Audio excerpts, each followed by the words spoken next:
this past couple years has been rough. How many of you guys are hurt? Anybody hurt? A lot of us, I'm hurting. You know, a lot of us are in pain. A lot of us are suffering. Whether we we lost someone or someone we know they've lost someone, and it does make you question, like, why does God allow that to happen, right? Why does He allow us to go through suffering? And it even makes us question, like, if God's an all-loving, good, like that song, "You're a good Father," why would He allow us to be hurt like that? And so that's a subject that I want us to touch upon today. That's something that I want us to look at. I'm one of the elders on the board, and I've been on the board before. This is the first time that we've had so many funerals. It's quite heartbreaking, and at the same time, it puts reality into our sight, and we just realize how fragile we are as individuals, and it's a tough season in our life. So it for individuals, it either like turns us away from God, or it draws us even closer to Him. And in order for us to understand that, we have to truly understand who He is as an individual. And so I want to take us through the book of Isaiah. But before that, I just want to share a little story about my hurt relationship. All right. So I remember I was, I don't know, probably like 5th grade, maybe. It's probably 5th grade. I was still in California. So 5th grade and 4th grade maybe. And I've always wanted my dad to take me fishing, right? And so we would go fishing for stripers out in California. And it's probably 152 too low. But we would go fishing. And finally, my dad goes, right? He goes along with us. And I'm like, yes, Dad's going with us today. And so we go fishing, and I'm fishing. I'm like getting my anchovy hooked up to my fishing pole, and I'm getting ready to throw it out, getting ready to fish. And I turn around, and I see my dad, and what is he doing? He's not fishing. He's just chilling. He's reading his Bible, actually. He's actually just reading his Bible. And I'm like, looking at, man, why is this guy like, he wants to take me fishing, but he's not fishing. He's just reading his Bible. And that really hurt me. I mean, I'm still talking about it to this day. I'm like turning 40 next year. And I'm like thinking about it. Wow, that really like challenged me as an individual. And so after that moment, I had to ask God. I'm like, God, is it wrong for Him to love me like this? To like be all in your word and not like love me? You know, is that wrong? Is that wrong? And God gave me an answer. God said in Matthew chapter 10, verses 37, anyone who loves the father or mother more than me is not worthy of me. Anyone who loves their son or daughter more than me is not worthy of me. And that just kind of like blew my mind, like, wow, who is this God? Why is He acting like that, man? But that really put me in my place, who I am as an individual. And that also made me look at my dad like, man, that guy really loves the Lord. I mean, he was all about the Scripture, the Bible. And I'm like thinking, like, maybe I got it wrong, you know? Maybe I'm the one that got it wrong. And so ever since then, I've always had this question of like, okay, who is this God? And why would my dad be willing to like, hey, you sit over there, I'm going to read the Scripture. And so I hope that would challenge you guys too, that if you guys do pursue the Lord and see Him in that perspective, like, who is this God? All right. The other illustration I wanted to show us was, how many of you guys seen the movie Braveheart? Braveheart? One? Dang! Oh my goodness, I'm blown. William Wallace? No? One? Wow! I might just have to like reenact the whole thing, right? Wow! Go and watch Braveheart, guys, okay? uh, Braveheart, Mel Gibson, one of the best movie you will ever see if you're a man. All right, you're a guy. Girls too. There's a love story in there. But there's a great love story in there. All right, I'm gonna tell you the whole story just so you guys know what's going on. Braveheart, a Scottish guy, right? He's Scotland. He's Scotland and England. They're going through this war, and if you guys don't know, England is the north is England, and then the south of it is like Scotland. So it's kind of like the north and the south of our country, right? And so they're going through the Civil War. England's going to conquer the Scottish people, and William Wallace, he basically rise up from a commoner to become this hero for the Scottish people. I used to work for a guy, and he was Scottish himself, and I was asking him about this. Hey, have you seen this movie? He's like every time he watches it, he just brings tears to his eye because it was that powerful for him. And so William Wallace, right? He rises up and he falls in love with this woman who he grew up with. And so back in that time, the English would come, and what they would do is like whenever someone got married, the English people would be like, especially in Scotland, if you're Scottish, the English people would be like, hey, you two just got married. I have the first right to sleep with your wife. And that was how like crooked it was back. And so that was the struggle. That was the hatred that they had for each other at that time. And so William Wallace, Mel Gibson marries his wife, but they go do it in secret. And they're off in the woods, and they get married secretly, and they come back, and like they're in married, they kind of elope. No one knows about it. It's all hush hush. But somehow the English, one of the soldiers wanted to take advantage of her. He tried to, and like whatever happened, she ends up dying. She gets captured. She dies. He runs off. William, they were like, hey, you run off and run out. I'm going to stop them. You take your horse, go. I'm going to try to stop the soldiers. And the wife, she was running off on a horse. She gets captured. He don't know. He's running off. He comes back and like, she was captured. She got executed. She died. And like that just lit a fire in him. And it lit a fire in him. This is going to be like a sermon. It lit a fire in him. And he was, Kevin, you seen Braveheart? Yes! 2 people now. And it lit a fire in him, right? And he came back and he was furious. Not only was the English people trying to take over his land, but they took over his wife. They killed his wife. And so he was furious. And he basically went after the English people. And all the Scottish people started following him. And they all rose up to go against the English people. And they started this revolution. And the scene I wanted to share with you guys was he was fighting this war. And in the midst of all this fighting, and they were like, it was like almost at the climax of the movie. And like he finds out that he got betrayed by one of his own people. One of his own people sold him out to the English people. And he was just heartbroken. And the guy that sold him out, he was a Scottish nobleman. And he went afterwards, he went to his dad. He was telling his dad, he's like, man, Dad, I can't believe I just did this to him. Like, and his dad like, don't worry, you got extra land now. You have more nobility, more people. Don't worry about it. He's like, no, I have all that, but I don't have anything that he had. Like, I look at his eyes and his passion. I destroy that. I hurt him. And that was us being hurt by those that you love.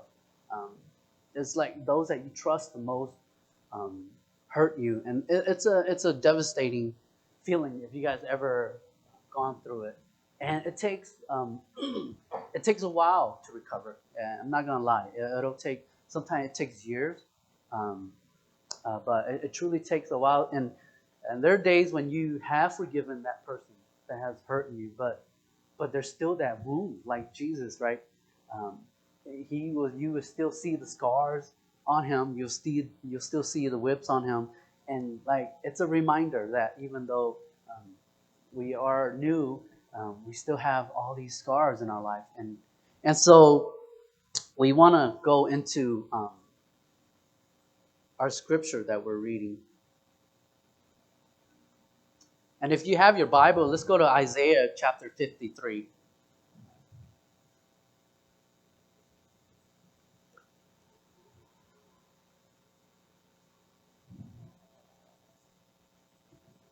We're going to read that whole chapter because I just love context. Everything in context. All right. So here we have Isaiah, who is during the 700 BC. BC is obviously before Christ, or it's 700 before the zero, and then we're in the AD, and so today's 2020 AD. So 700 years before Christ. Not only that, but Isaiah is a book that's what they call the latter prophets or the major prophets. Basically, the original prophets were like Moses, Joshua. They were like the original people. And then you have all these other little books in between the Old Testament. And then you have the major prophets, which is one is Isaiah. And Isaiah is one of the major prophets. The way he wrote was more like Shakespearean type of poetry. And so it wasn't like a storytelling narratives, but it was more poetry. And so the way you read it is almost like reading the book of Psalm. All right. One thing about Isaiah was like he had this intuition or this knowledge of who God was. Not only did he know that God was a merciful God, but he also knew that God was a judge, that he was going to judge you if you did something wrong. He also knew that God had a lot of grace, and at the same time, like, well, if you do something, I'm going to have to discipline you too, right? And so Isaiah had this concept of God that he really knew. Like, for the biggest thing, if you guys read Jeremiah, for I know the plans I have for you, I mean, it seems very powerful, but in the context of those literature, Jeremiah, Isaiah, in the context of that, what's going on is people, they're going into exile, basically. God's like, dude, get out of my house. You're not worthy. I hate you, basically. Like, you are a bad child. Get out of here. But not yet. Don't go yet. Just kidding. But basically, he's like, dude, get out. I can't stand looking at you because you guys are doing bad stuff. You guys are doing wicked stuff. Get out of my house. And like, but in the back of God's mind, he's like, at the same time, I'm going to restore you. I'm going to restore you. You're going to go into Babylon, and I'm going to bring you back out of Babylon. So that's the whole context of like Jeremiah, Isaiah, of those guys, right? So here's Isaiah 53. If you ever heard of the suffering servant, this is Isaiah. This is the passage that comes from the suffering servant. Let's read Isaiah 53 and go through it. I'm reading the NIV version, so if you guys have a different version, bear with me for a little bit. Who has believed our message, and to whom has the arm of the Lord been revealed? He grew up before him like a tender shoot, and like a root out of dry ground. He had no beauty or majesty to attract us to him, nothing in his appearance that we should desire him. He was despised and rejected by mankind, a man of suffering and familiar with pain. Like one from whom people hide their faces, he was despised, and we held him in low esteem. Surely he took up our pain and bore our suffering, yet we consider him punished by God, stricken by him and afflicted. But he was pierced for our transgressions. He was crushed for our iniquities. The punishment that brought us peace was on him, and by his wounds we are healed. We all, like sheep, have gone astray. Each of us has turned to our own way, and the Lord has laid on him the iniquity of us all. He was oppressed and afflicted, yet he did not open his mouth. He was led like a lamb to the slaughter, and as a sheep before its shearer is silent. So he did not open his mouth. By oppression and judgment he was taken away. Yet who of his generation protested? For he was cut off from the land of the living. For the transgression of my people he was punished. He was assigned a grave with the wicked and with the rich in his death, though he had done no violence, nor was any deceit in his mouth. Verse 10. Yet it was the Lord's will to crush him and cause him to suffer. And though the Lord makes his life an offering for sin, he will see his offspring and prolong his days. And the will of the Lord will prosper in his hand after he has suffered. He will see the light of life and be satisfied. By his knowledge, my righteous servant will justify many, and he will bear their iniquities. Therefore, I will give him a portion among the great, and he will divide the spoils with the strong, because he poured out his life unto death, and was numbered with the transgressors. For he bore the sin of many and made intercession for the transgressor. All right. So as we read Isaiah 53 and we think about the suffering servant, we can't help but think of one individual, right? But let's take a look. Let's break it down verses by verses, section by section, to see what they are talking about.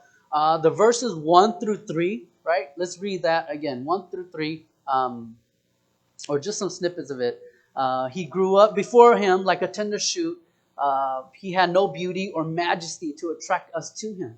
Nothing in his appearance that we should desire him.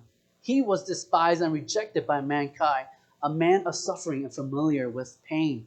And it just shows you, like, this guy wasn't even good looking. Like who is this man, right? And obviously the suffering servant, as we go through history, we look at it, they're really talking about Jesus.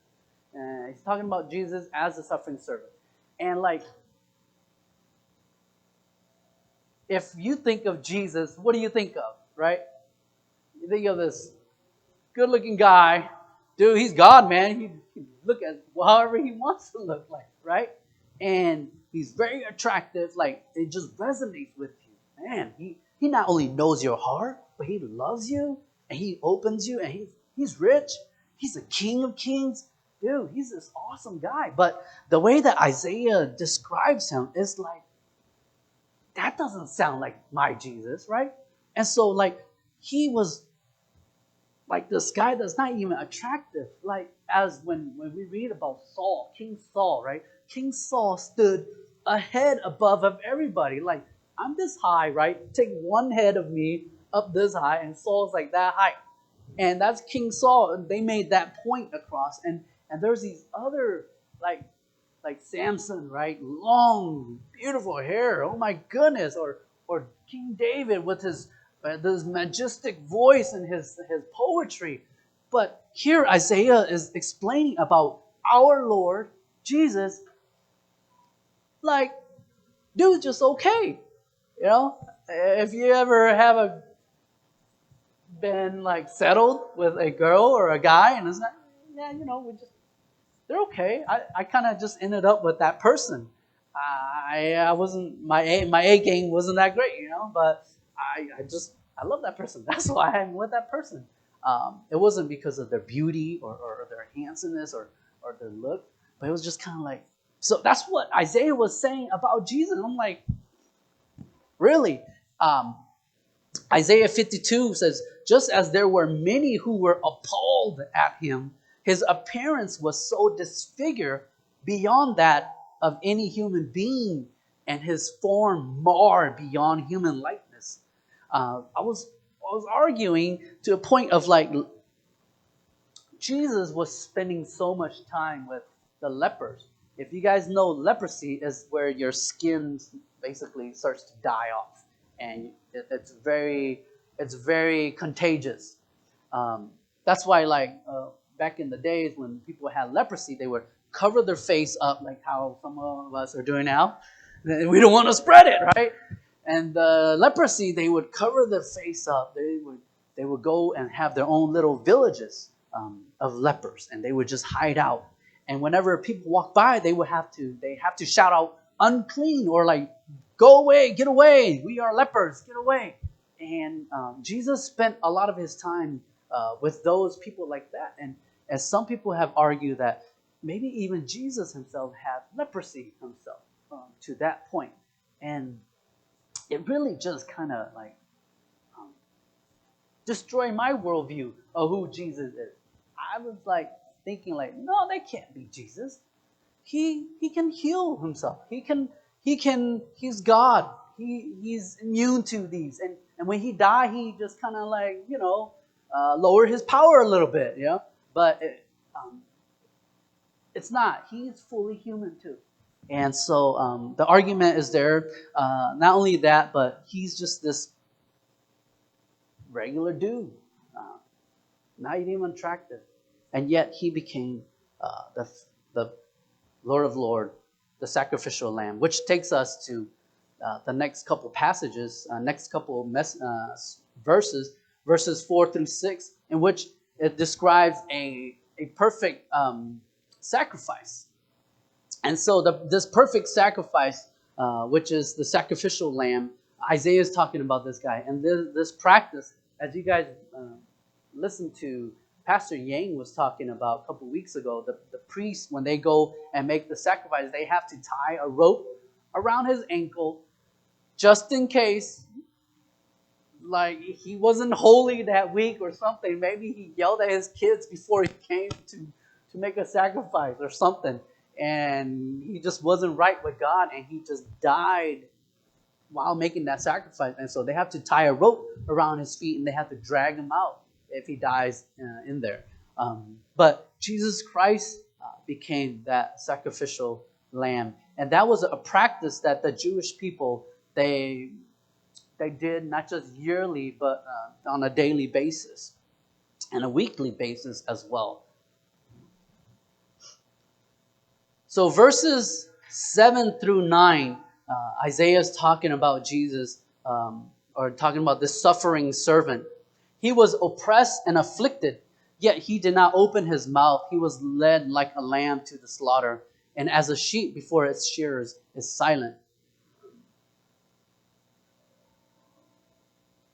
But let me take us back to some specific verses that I feel like, for me, is very personal to me too. And not only that, but it helps me understand, and does it point to Christ.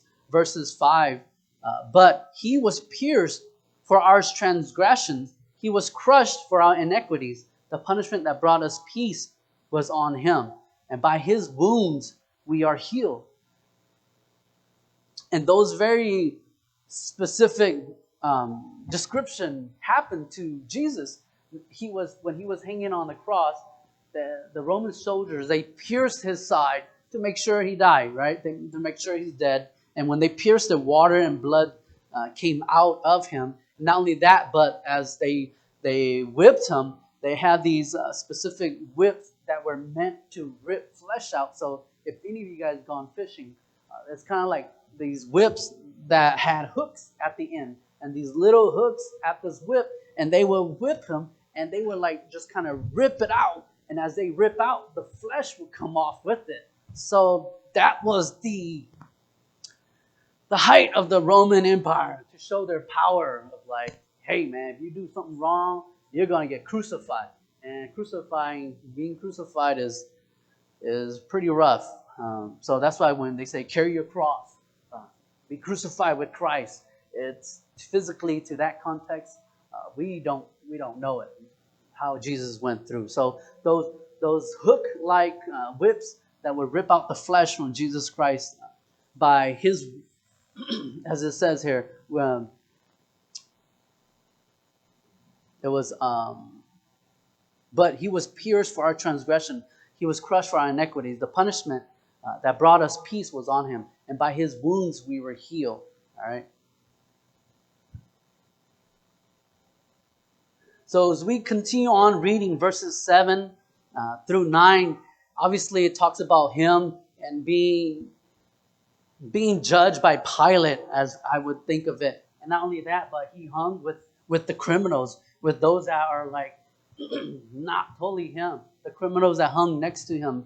And he was just exchanged for this murderer that Barabbas was chosen over him. And so it was a very sad transaction that happened with our Lord. Um, but that's not to say, because verse 10 through 12, there's hope there. Like we say about Isaiah, Isaiah is great at showcasing not only the suffering, but the hope. He has that two-sided perspective of God. And so we look at verses 11. After he has suffered, he will see the light of life and be satisfied. By his knowledge, my righteous servant will justify many, and he will bear their iniquities. Therefore, excuse me.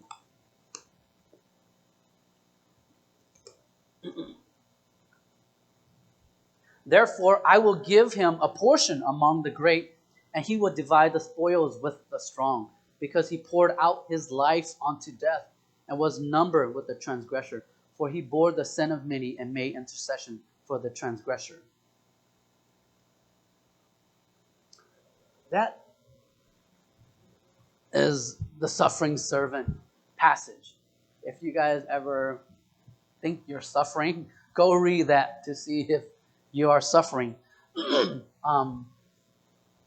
makes me think about God and like, why is he allowing this to happen? When we suffer, why is God allowing me, you and I to suffer? Maybe we lost a parent, maybe we lost a grandparent or brother or sister, or maybe someone's doing something to us and we're just hurting, right? And we just don't know. Maybe we're getting bullied or something, or maybe just no one's paying attention to you, and you're just hurting and you're questioning God. Like, man, God, I come to church, I pray, and I'm seeking you, but you're not answering me. Why are you letting me suffer?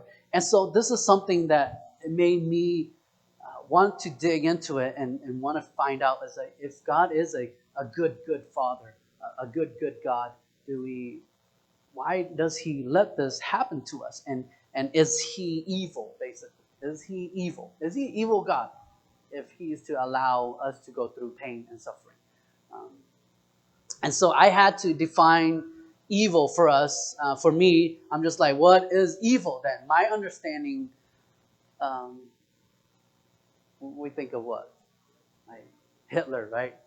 We think of Hitler. We think of all these murderers. We think of all these bad people, and we're thinking they are evil. But that doesn't really define evil. And sometimes we ask, like, what is evil? Why is God letting this happen? It's not there's a two-part to it. It's not a philosophical kind of answer, but more like it's our emotions that's really desiring, like, why are you letting me get hurt? Why is it me that you're letting this happen to? And so we have to define it in those certain points. So the two things that we have to look at philosophically, and the other is emotionally evil. Understanding it emotionally, understanding it philosophically. All right, evil as defined, I would say, is the absence of good. All right, so evil is the absence of good.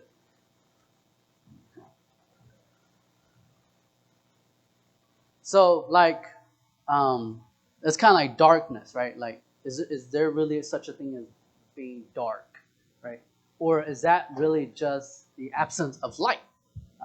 So that's some things that we have to define. Like, okay, what is evil? And so for me, it's like, evil is the absence of good. It's because like evil in itself can't exist, right? It cannot exist. It doesn't have a sense of what, like some of the philosophers saying, this ontological status, or like this origin, or this being himself. So evil is basically the absence of good, and the philosophical point of view is that if evil is good, then meaning that it cannot exist on its own, rather it perspire due to lack of goodness, right? So, because when God created the world, he created everything good. But the moment that sin entered into the world, there was this absence of good in that moment. When there was disobedience, there was this sense of no good no more. And so when there is no more good, you're just becoming no good. And you're becoming evil, more evil. So that's the philosophical point of view. But emotionally, Like for us, it's like, why, God? Why are you letting me go through that? I it's like I don't care about the philosophical point of view. I just care about how I'm feeling. Why are you letting me go through that? If God, you love me so much, you wouldn't let me go through that. And that's not a proper argument to define evil. That's not a proper reasoning to hate on God, because it's your feelings that's getting hurt. And the honest truth is, as you grow older, as we have child and they get older, they're going to hurt you, you know. You're going to get hurt no matter what. That's the fact. That's the truth, guys. So just because we're like looking at Jesus Christ like this awesome being and he's going to protect me forever and love on me, and then we get hurt, we're like, man, what the heck happened, God? Like, you failed me almost. But that's not the truth. The truth is we will get hurt. Does he want you to get hurt? No, he doesn't want you to get hurt, but you will get hurt. So there's that understanding of evil, and as we get to know who God is, and as we continue to pursue him, we have to ask the question like, so God, you created everything. That's good. And you want us to follow you, right? Freely. And so why then are there evil in this world? And now that we've defined, evil is basically the absence of you, Lord. The absence of you, God. And so with that, then why is there this suffering? All right? So why then is there suffering? And that's where we get the suffering servant. Is that a good thing or is that a bad thing? With the suffering servant, and we have to define who is getting suffer, who's suffering here. And with Christ being the suffering servant, it makes perfect sense for us to pursue the Lord in that aspect. Why? Because if sin is needed, if sin is there, there needs to be the penalty needs to be paid. When the penalty needs to pay, somebody has to pay for it. And the only person that can pay for it is Christ. Why? Because Christ, all these years, all those generations of sacrificing animals wasn't enough. Christ is the only person that is eternally always existed. And not only that, but he's the Son of God. Being the Son of God, he has this royalty, the sonship. And so with those 2 points, we are justified with him being crucified for us.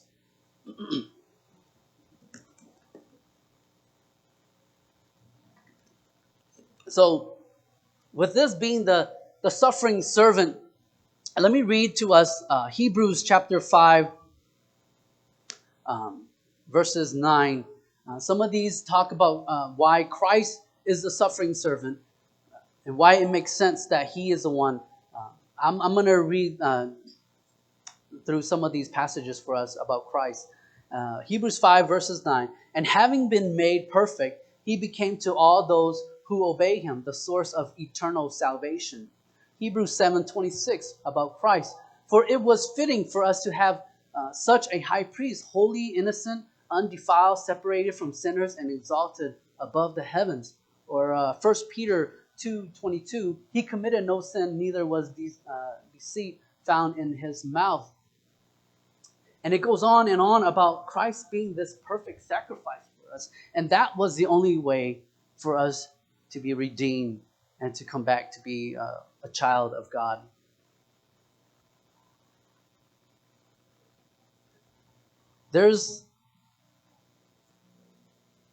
In conclusion, guys, I just want to share that Napoleon Bonaparte, if you guys know Napoleon, he's this great emperor that conquered France. He conquered, he was this great general that led an army, and he said this: Alexander, Caesar, Charlemagne, and myself founded empires, but on what did we rest the creation of our genius? Upon sheer force. Jesus Christ alone founded his empire upon love. And at this hour, millions of men will die for him in every other existence, but that of Christ, how many imperfections? And so what Napoleon was saying, like, dude, the way we ruled, we took it by force. That's how we developed our empire. The way Christ ruled, it was by love. And that just showed like their understanding of who Christ was. And so that goes back to like, okay, is God evil? And that takes me to um, you really have to just look at yourself. As I have my kids, right? I have 3 boys and 1 baby girl. Um, and the moment that I thought of being a dad, I knew that I was going to go through 2 things. One, I was going to be very joyful. And 2, I'm going to suffer a lot. All right. And it wasn't until they came through and I'm like, I'm suffering even more than what I imagined. Um, and so the story goes, it was my birthday and we went to an Airbnb lake house, right? And we got there and it's this nice lake house and like we wanted to go fishing. We wanted to go fishing. I want to take my 3 boys. The youngest is 2, right, honey? Okay, 2. Rivers, all right? His name is Rivers. He's 2. And the 3 of us, we went. The oldest, Barrett, is 9, right? 2013. And so the 3 of us, we went, including myself, the 4 of us, we went to the dock. Suab was there. He went back to the house, and then we were fishing. So I had 3 boys fishing. 2 of them right here. This is the dock. 2 of them fishing right here, and then Rivers was back here, and he was just like just playing. I'm like constantly, guys, don't get too close to the water. Don't get too close to the water, right? And I'm like, so what I ended up doing was I'm going to fish too. So I took my pole and I'm fixing it, and I just turned like this. It was just this split second, and I threw it. Well, mind this, all right, guys. When we got to the lake house, there were signs everywhere. Alligators, beware, alligators. Okay. There's alligators everywhere. I'm like, oh, man. And I'm like, okay, guys, be careful. There's alligators, all right? And we're fishing. Bear was here, Fisher's over here, River's right behind me, so I don't have sight of him. And so I'm throwing. We're on this dock, right? We're on this dock, and I just got my fishing pole ready. I just threw it out there. As that hit the water, I heard a big splash. I'm like, whoosh! I just turned back, like, oh shoot, Rivers is gone. And I'm looking, right? And he's in the water. Like, all I saw was his eyes like lit up underwater, fully submerged. Like, he was just like that. I'm just like, oh shoot. I immediately, like, I just jumped in. Like, I wasn't thinking about no alligators. I wasn't thinking about anything. I fully committed when he came into my life that I was going to like take on any kind of suffering that I had to do to protect the people that I love. And the moment that he fell in the water, I just jumped in, grabbed him and like threw him onto the deck. And I mean, like, it was a split second. So whoever has little ones, dude, watch out, man. They will bring suffering to your life. And like, it was so fast. Like, I was trying my best to like protect, set boundaries and all this, all that, but it happened so fast, and you immediately jumped in. And I've heard stories of like fathers, like they went after the kids and they would die saving their kids from like boating accidents or whatnot. And like, it didn't matter to me at that point. I was willing to take on that suffering to save my own child. And that makes it a lot of sense to us, right? Like, and then we put God into that picture. Like, man, God was willing to take on that kind of suffering for us versus like, why is this evil God allowing this to happen? But he loved us so much that he allowed his own son to suffer for us because he truly loved us. And I'm sure from that moment, it was like, it doesn't matter. I'm here to save you. And I'm jumping in, however deep that water was. If there's alligators around, whatever, I'm going to come in, I'm going to save you. And that's what Christ did on the cross. He was like, it doesn't matter what I had to do, what I'm going to do to save you, and I'm going to do it to save you. And that is a suffering servant. To close it off, the funny thing about Rivers is he's like all into Spider-Man right now. And he's like, for some reason, he held his breath as he fell down. His eyes was wide open, but he came out. He wasn't coughing or anything. I'm like, great, no water in his lungs, no water in himself. So we're walking. I'm holding him. I'm like, Rivers, you fell in the water. He's like, yeah, Dad. And he was like, you saved me. He was like, you saved me. I'm like, dude, that just hit me. It hit home. I'm like, yes, I'm doing something good. And we're both like wet. And I'm like, yes, you saved me. And I'm like, yes, I saved you. I was like, Rivers, who saved you? He's like, Daddy, you saved me. I'm like, Rivers, who's your superhero? He's like, Spider-Man. I'm like, oh, anyways.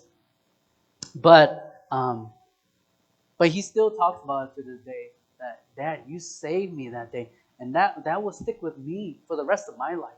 And that reminds me of our good Father, that he saved us from hell. He saved us when we were drowning, when we were dying. He saved us. And for us to tell him, God, you saved me. Man, that just like, dude, you just have it with the Lord when you can talk to him like that and talk to him like your Father.